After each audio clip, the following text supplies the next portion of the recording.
I mean, obviously Trump's got, well, he's now on 27 ranking titles, which is one short of Steve Davis. Still a number short of you, 10 in fact. Or he needs 10 to overtake you, but that's again assuming you don't get any more, which we never assume. Well, that's a big question. But he's well, does beating 16 Welsh guys in the Valleys count as a ranking? I don't know. So probably yeah. But you did you? Well, I lost 2 or 3 frames actually, but let's not go there. Did you inquire whether it counted for ranking points at the time, or? I had 4 centuries, so I don't know if that counts onto my tally. I'm trying anything. I'm trying to get anything to get my figures up. Yeah, we'll have you making a century break while we record the podcast. That's a good point, actually. Though we are keeping tabs. 4 centuries was it in the exhibition? Yeah. It wasn't bad actually. It wasn't bad. So I was quite happy. But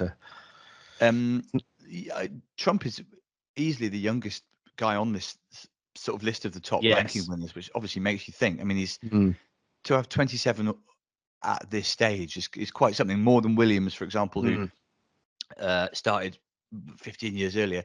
So it does make you wonder how many he's gonna chalk up, especially if Ronnie. Well, we always say if Ronnie doesn't play forever, although it feels like he is actually. Yeah, but and I think it's interesting that Judd has pulled out the Welsh. I think he's had such a good season, and I don't think it's actually that bad a decision. He obviously guaranteed being in the Players and the Tour Championship, and obviously the World Championship to come up. So I think it's quite a good time for him to take a break and sort of not be too burned out by the time he gets to Sheffield.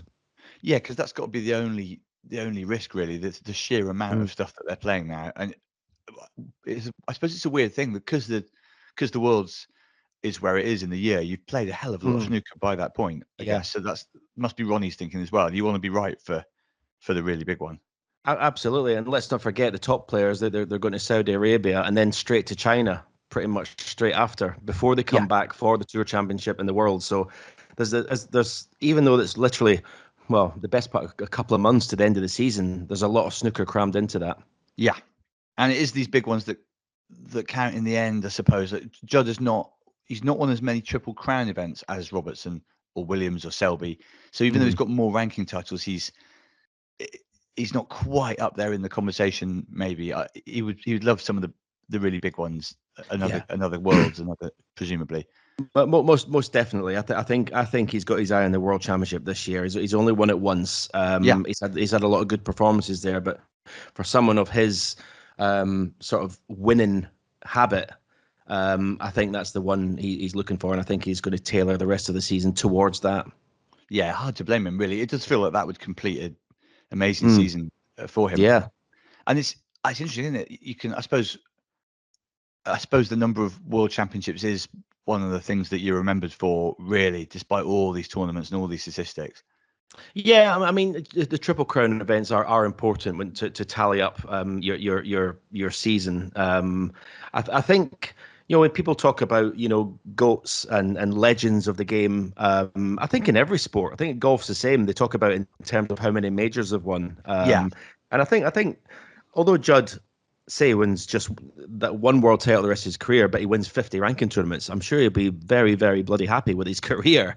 Yeah, it would still be an amazing career, but there's a part of you that will there be an asterisk against that, saying that he only won world championships? So I think he definitely wants to win more of these big events. Yeah. I guess anyone would want that, especially because it's still, the season still does build towards that. There's no doubt about it, and also just because of how long it is. We've talked about it before. The Crucible's it is a true test of a player mentally and physically, I suppose. Everything. Yeah. Listen.